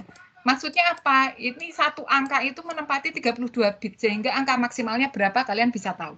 Integer 64 itu menempati 64 bit, sehingga angka maksimalnya berapa itu lebih besar. Jadi, pertimbangan-pertimbangan seperti itu, ini adalah pertimbangan yang pemahamannya asalnya dari dasar sistem dan organisasi dan arsitektur komputer, cuman akan membuat ketika kita memprogram, itu kita menjadi memprogram dengan lebih efektif. Misalkan ya, saya cuman butuh menyimpan nilai. Nilai itu kan maksimal 100. Nggak perlulah saya pakai integer 64. Saya cukup pakai integer 32. Kecuali saya mau pakai menyimpan angka uang kekayaannya siapa ya yang triliunan, 11.000 triliun itu yang belum ketemu. Nah, itu mungkin 64 bit itu mungkin kita butuhkan karena range-nya semakin jauh. Jadi pengetahuan dasar tentang itu, tentang dasar sistem dan sistem komputer, bagaimana penyimpanan data di dalam komputer itu akan sangat membantu Anda menjadi pemrogram yang efektif. Oke, jadi itu. Yang akan kita pelajari adalah level bawahnya, nanti dari pemrograman itu sudah diserang dari atasnya, istilahnya dia nyerang dari logikanya dulu sih sebenarnya. Kalau di pemrograman kita belum minta Anda ngoding yang susah-susah, tapi membiasakan Anda mempunyai logika untuk memprogram dulu. Kemudian ketika kita membicarakan layer of abstraction dalam komputer, jadi yang dimaksud layer of abstraction itu tadi, memecah suatu sistem menjadi top down, sehingga ketika kita ingin memahami, kita bisa lihat dari atas ke bawahnya bagaimana, ketika implementasikan kita bisa dari step per step, dari bawah ke atas. Nah, di sini yang dimaksud dengan layer of abstraction dalam sistem komputer ini bisa dilihat dari beberapa lapisan abstraksi dari sampai ke ini ya, awalnya kalau paling tingginya algoritma yang kalian pelajari. Jadi ini kan pemrograman, nanti ada Alpro, ada analisis dan strategi algoritma, itu mata kuliah yang jalurnya itu. Tapi pada intinya ketika kita menggunakan algoritma itu harus memahami programming language, mau pakai Python, mau pakai C, itu kita harus paham hubungannya ke OS bagaimana. Nah, ini OS. Nah, ini dua ini dipelajari di organisasi dan arsitektur komputer atau kita sebut OAK. Ini lebih digencor di pemrograman, Alpro, nanti semester 2 Alpro, struktur data semester 3, kemudian nanti ada pemrograman berbasis objek dan seterusnya. Itu mulainya sudah dari semester 1 ini. So, ini bagian ini ya, sampai ini. Sementara apa yang kita pelajari itu adalah 3 bagian ini. Jadi kita mempelajari layer of abstraction yang paling bawah di bagian computer system. Cuman kita tidak membahas transistor circuits-nya karena bahas ini harus paham semikonduktor. Jadi transistor itu akan punya akan punya 3 terminal gitu. Ini adalah gate, ini adalah ya itu anak elektro lah gitu. Kita tidak sampai sana. Anda dimudahkan karena kita hanya akan sampai level ini. Karena memang ini di level transistor ini di luar dari cakupan mata kuliah ini. Jadi itu yang akan kita pelajari. Jadi harusnya sampai slide ini Anda sudah tahu apa sih yang akan dipelajari. Kita akan belajar dasar-dasar tentang komputer yang masih levelnya level bawah, logic gates dan register transfer. Itu yang akan kita pelajari. Baru ini adalah pengantar untuk mata kuliah semester depan, organisasi dan arsitektur komputer. Oke. Kemudian bagian ini bisa dipelajari, tidak harus nunggu ini selesai ya, cuman tadi saya sampaikan mungkin sekilas akan saya sisipkan. Misalkan tadi integer 32 itu apa, integer 64 itu apa, nanti hubungannya dengan dasar sistem bagaimana itu mungkin sekilas akan saya sampaikan ketika di kelas. Oke, ini pada intinya tadi ya, abstraksi menghapus detail implementasi yang tidak perlu. Jadi kita akan fokus pada komponen yang penting, sehingga di mata kuliah dasar sistem ini kita hanya akan fokus pada hal-hal yang penting tentang dasar sistem ini. Saya tidak akan membahas tentang operating system, ISA, gitu. Kemudian microarchitecture, kita tidak akan fokus ke sana. Oke, jadi itu tentang minggu pertama. Minggu depan kita sudah akan masuk ke binary number. Materi akan saya upload di tempat yang sama ya, general, kemudian files. Nanti akan saya upload dulu, silakan dipelajari dulu. Saya harap sih dipelajari dulu ya. Mungkin sebelumnya akan saya berikan kuis dulu, berapa menit, mungkin 15-20 menit, baru saya jelaskan. Nanti di akhir akan saya lihat lagi pemahamannya apakah lebih baik atau tidak. Oke, binary number kita akan bahas minggu depan. Kemudian minggu ketiga itu adalah logic gates. Logic gates itu adalah AND, OR, NOR, XOR, NAND, AND, OR sudah, NAND, NOR, dan seterusnya. Kemudian aljabar boolean ini pakai teorema-teorema, tapi kayak insya Allah kita akan belajar, cuman saya lihat juga nanti secara waktu kita bisa nggak, harus banyak latihan soal di aljabar boolean, dan biasanya ujian akan keluar minimal 1 di aljabar boolean. Kemudian logika kombinasional ini kita sudah mulai merancang logika atau merancang rangkaian sederhana. Kemudian kita akan berhenti sampai di sini di logika kombinasional. Pak Malik akan mulai di logika sekuensial, kemudian membahas memori. Tadi saya katakan RAM ya, walaupun akan dibahas detail lagi di OAK, tapi sekilas akan dibahas di mata kuliah ini. Kemudian setelah itu akan fokus di pembuatan web, jadi HTML, CSS sebagai dasar dari sistem informasi. Jadi harapannya nanti masuk mata kuliah lanjut, paling nggak Anda sudah bisa bikin web sederhana, walaupun belum bisa connect ke database, tapi sudah bisa bikin web yang cantik-cantik gitu. Misalkan bikin websitenya klub apa ya, gitu, BTS Army gitu, atau apa gitu, itu sudah bisa, walaupun belum bisa connect ke database. Oke, kurang lebih itu untuk pertemuan ini. Seperti yang saya sampaikan tadi, tidak banyak apa ya istilahnya, tidak banyak materi untuk minggu pertama. Saya sebenarnya lebih ke arah perkenalan gitu, agar tidak kaget gitu di minggu pertama ini. Biasanya saya tetap full kan gitu, tapi ngobrol. Ini yang belum absen, Verniko, hadir nggak Verniko? Verniko Miftahul Haris, Miftahul Arkan Manzis. Dapat dari mana Haris? Ananda Yesika Margareta Hutagalung. Atau sudah pindah ke, biasanya ada yang sudah kalau keterima di instansi lain gitu, di STAN atau mana, itu biasanya ada Mbak Ananda? Atau kemarin pas pendidikan ada nggak Ananda?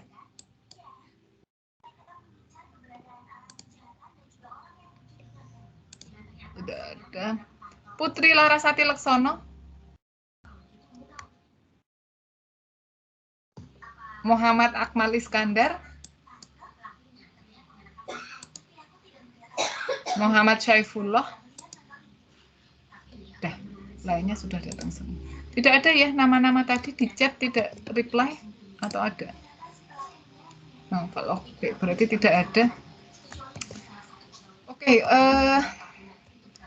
berarti itu akhir dari pertemuan ini. Sebelum diakhiri, karena mohon maaf ya gitu. Ini sekarang Undip ini punya aturan baru. Jadi setiap hari kami dosen itu harus apel gitu. Mungkin kalian sudah kena apel ya kalau ketemu jam apel gitu. Kebetulan jam kuliah kita itu nabrak jam apel. Jadi saya tidak bisa datang absen. Jadi ini hari Rabu. Jadi kita harus, konsekuensinya kalau tidak bisa ikut apel, kita harus apel sama mahasiswa, harus apel. Apelnya adalah baca Pancasila gitu. Kalau hari Rabu baca Pancasila, Rabu dan Jumat Pancasila, Selasa Kamis mendengarkan lagu Indonesia Raya. Oke, jadi saya izin nanti kalian on mic, mau on cam atau tidak, terserah gitu. Kita baca Pancasila bersama-sama. Bentar saya cari teksnya, nanti saya takut salah juga gitu, direkam salah gitu.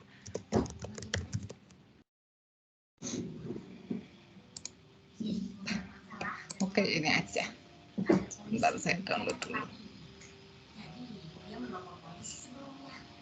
Nggak usah, gini aja deh. Oke, saya baca ya. Jadi sistemnya sebenarnya saya bisa nyuruh kalian untuk baca, cuman untuk pertemuan ini biarkan saya yang membaca dulu. Nanti minta tolong ditirukan. Jadi ini wujud nasionalisme Undip gitu. Jadi setiap hari kami harus setiap Senin itu apel dengan universitas jam 8. Selasa sampai Jumat apel dengan fakultas. Jadi, oke, sudah siap? Bisa on mic semuanya? Oke, saya mulai ya. Ini sudah recording ya nanti. Oke. Pancasila. Pancasila. 1. Ketuhanan yang Maha Esa. 2.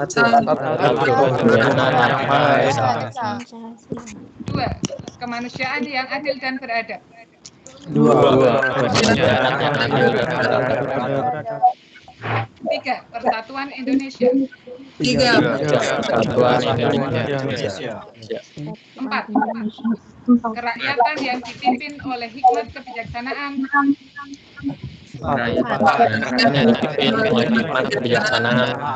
Dalam permusyawaratan perwakilan. 5. Keadilan sosial bagi seluruh rakyat Indonesia. 5. Keadilan sosial bagi seluruh rakyat Indonesia. Oke, terima kasih. Berarti itu adalah akhir dari pertemuan ini. Semangat terus gitu untuk semua mata kuliah. Orang kita nak meet anjir. Ya. Kita ya, nek meet rak ketok ya masih on cam. Oke. Gitu ya, berarti sampai ketemu lagi hari Rabu insya Allah. Nanti materinya akan saya share segera gitu. Saya akan berikan recordingnya dulu. Sehingga kalian bisa mendengarkan penjelasan saya. Di awal pertemuan depan insya Allah sudah latihan soal dulu gitu. Jadi saya bisa cek dulu pemahamannya di awal. Kemudian saya bandingkan dengan yang akhir. Minggu depan itu kayak ngitung-ngitung anak SD. Jadi 0, 1, habis 0, 1, 1, 0, 1, 1, 1, 0, 0, 1, 1, 1, dan seterusnya.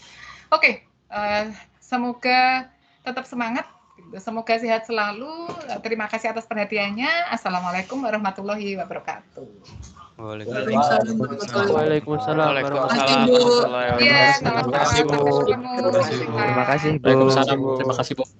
Saya end meetingnya ya.